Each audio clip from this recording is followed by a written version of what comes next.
శ్రీ విఘ్నేశాయ నమ. శ్రీ గురుభ్యో నమ. మహాసరస్వత్యై నమ. నమస్కారం అండి, ఎలా ఉన్నారు? ఈరోజు కర్కాటక రాశి వారికి జనవరి మాసంలో ఎలా ఉండబోతుంది, ఈ నెల రోజులు వారికి ఆర్థికంగా వెసులుబాటు ఉందా, ఏమైనా కష్టాలు రాబోతున్నాయా, ఏమైనా నష్టాలు వస్తున్నాయా, ఈ యొక్క గ్రహ సంచారం వల్ల ఏం జరగబోతుందనే అంశం గురించి తెలియజేస్తున్నానండి. కర్కాటక రాశి వారు ఎవరైతే ఉంటారో పునర్వసు 1వ పాదము, పుష్యము 4 పాదాలు, ఆశ్లేష 4 పాదాలు కలుపుకుంటే కర్కాటక రాశిలోకి వస్తారు. ఈ కర్కాటక రాశి అధిపతి వచ్చేసి చంద్రుడు. ప్రతి రాశికి ఒక అధిపతి ఉంటాడు. చంద్రుడు సహజంగానే మానసిక ఆందోళనలు, అవన్నీ ఆనందాలు రెండూ ఉంటాయి. ఆయన గ్రహాలు కనుక సరిగా లేకపోయేది ఉంటే మానసిక ఆందోళన బాగా ఉంటుంది, ఇతర రాశుల కంటే ఎక్కువగా ఉంటుంది. ఏది ఏమైనప్పటికీ కర్కాటక రాశి మంచి రాశి. ఇకపోతే మనకుండే 9 గ్రహాల సంచారం వల్ల ఈ మాసంలో ఎలా ఉండబోతుంది. మొదట రవి భగవాన్ని చూద్దాం. రవి 6వ ఇంట ఉన్నాడు. రవి 6వ ఇంట ఉన్నప్పుడు అద్భుతమైన ఫలితాలు వస్తాయి, మానసికమైన ధైర్యం వస్తుంది. ఏదైనా ఉద్యోగాలలో ప్రమోషన్లు పొందాలనుకుంటే పొందగలుగుతారు. రియల్ ఎస్టేట్ రంగంలో ఉన్నవారికి కూడా చాలా బాగా ఉంటుంది. ఇంటికి పెద్దగా ఉన్న కర్కాటక రాశి వారికి మానసిక ధైర్యం బ్రహ్మాండంగా ఉంటుంది. ఇక కుజుడు కూడా 6వ ఇంట ఉన్నాడు. కుజుడు 6వ ఇంట ఉంటే శత్రువులను జయిస్తారు, పోటీతత్వం పెరుగుతుంది. ఏదైనా వ్యాపారం చేసేవారు పోటీ పడుతూ ఉంటే బ్రహ్మాండంగా ఉంటుంది. దాంతోపాటు ఆనందము, మానసిక ధైర్యం కూడా కలిగి ఉంటారు. అన్నదమ్ముల మధ్య సఖ్యత పెరుగుతుంది, సోదర భావం బాగా పెరుగుతుంది. దూరంగా ఉన్న మీ యొక్క బంధువులను కలవాలన్న కోరిక కలుగుతూ ఉంటుంది. చిరకాలంగా గొడవలతో ఉన్న కుటుంబాలు, అన్నదమ్ముల మధ్య కానీ అక్కచెల్లెల మధ్య కానీ ఇది అనుకూలంగా ఉంటుంది, ఎందుకంటే కుజుడు భాతృస్థానాధిపతి కాబట్టి. ఇకపోతే బుధుడు 6వ ఇంట ఉన్నాడు. బుధుడు 6వ ఇంట ఉన్నప్పుడు వ్యాపారాలు సామాన్యంగానే జరుగుతాయి, అనుకున్నట్టుగా గొప్పగా జరగవు. ఇక గురువు 12వ స్థానంలో ఉన్నాడు. ద్వాదశ స్థానంలో గురువు ఉంటే అంత పెద్దగా లాభం ఉండదు. అంటే ఈ గురువు చేసే నష్టం ఏమిటి, లాభం ఏమిటి అని అంటే, గురువు కనుక మనకు 2, 5, 7, 9, 11 స్థానాలలో గురువు ఉండేది ఉంటే శుభం జరుగుతూ ఉంటుంది. 12వ స్థానంలో ఉన్నాడు కాబట్టి అంత పెద్దగా లాభం జరగదు. వివాహం చేసుకోబోయే యువకులకు వారికి గురుబలం లేనట్టే అని చెప్పాలి. మీకు వివాహాలు దగ్గరగా వచ్చి వెళ్ళిపోతూ ఉంటాయి. ఏదైనా వ్యాపార విషయాలలో కూడా ఒప్పందాలు అంత పెద్దగా జరగవు, ఆర్థికంగా కూడా అంత పెద్దగా లాభం ఉండదు. మానసికమైన ప్రశాంతతను పోగొట్టడు గురువు, కానీ మీకు కొద్దిగా ఇబ్బంది జరుగుతూ ఉంటుంది. ఇకపోతే శుక్రుడు 6వ ఇంట ఉన్నాడు. శుక్రుడు 6వ ఇంట ఉంటే కూడా శత్రువుల నుంచి మీకు ఏమైనా రావాల్సిన బాకీలు వస్తాయి, తీర్థయాత్రలు చేస్తారు, ఇంట్లో ఆనందంగా ఉంటారు, భార్యాభర్తల మధ్య అనుకూల దాంపత్యం కూడా ఉండే అవకాశం ఉంది. శని భగవానుడు భాగ్యాధిపతి 9వ ఇంట ఉన్నాడు.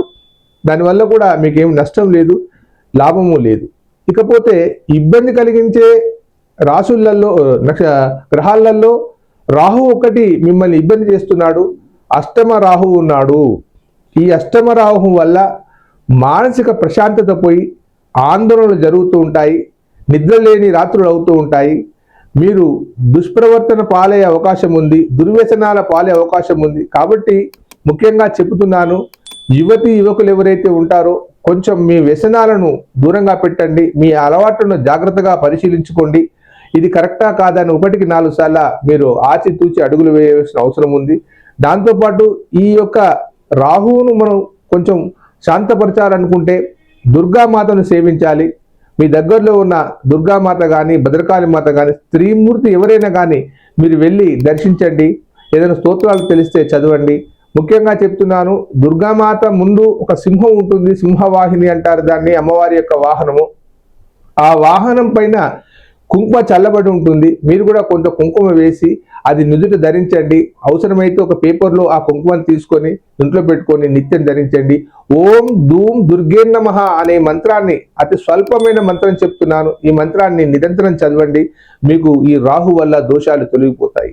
ఇకపోతే మీకు ఇంకా బాగా కష్టంగా ఉంది అని భావిస్తే మనం దుర్గామాత టెంపుల్కి ఎప్పుడు వెళ్ళాలంటే చివరి దశలో, అంటే రాత్రిపూట 8 తర్వాత అప్పుడు ఇచ్చే హారతికి వెళ్ళాలి.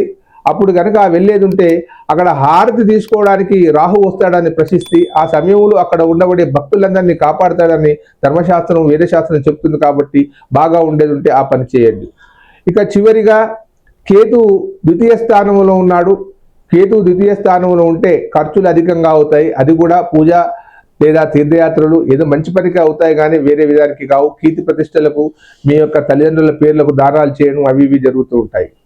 మొత్తానికి ఈ యొక్క కర్కాటక రాశి వారికి 4 గ్రహాలు అనుకూలంగా ఉన్నాయి. ఒకటి మాత్రం రాహు ఇబ్బందిగా ఉంది. కాబట్టి మీరు ఆచితూచి అడుగులు వేయవలసిన అవసరం ఉంది. ఈ మాసంలో మీకు ఆర్థికంగా అంత పెద్దగా లాభం లేదనే చెప్పాలి. ఆరోగ్య విషయాలు మాత్రం అద్భుతంగా ఉంటాయి, భయపడవలసిన అవసరం లేదు. ఆరోగ్య సమస్యలు తలెత్తే అవకాశం చాలా తక్కువగా ఉంటుంది.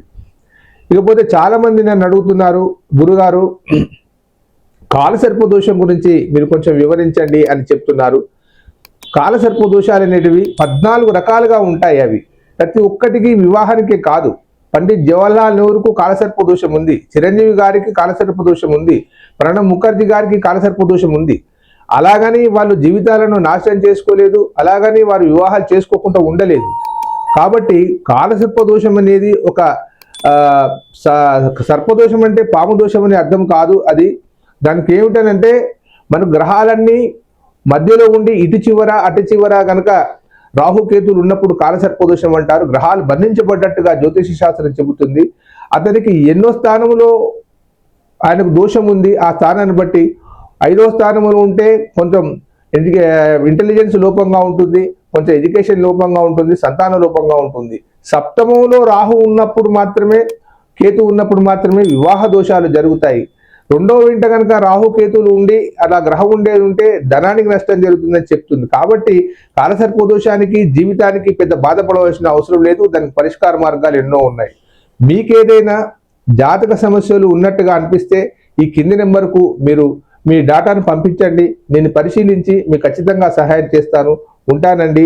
సర్వే జనా సుఖినో భవంతు.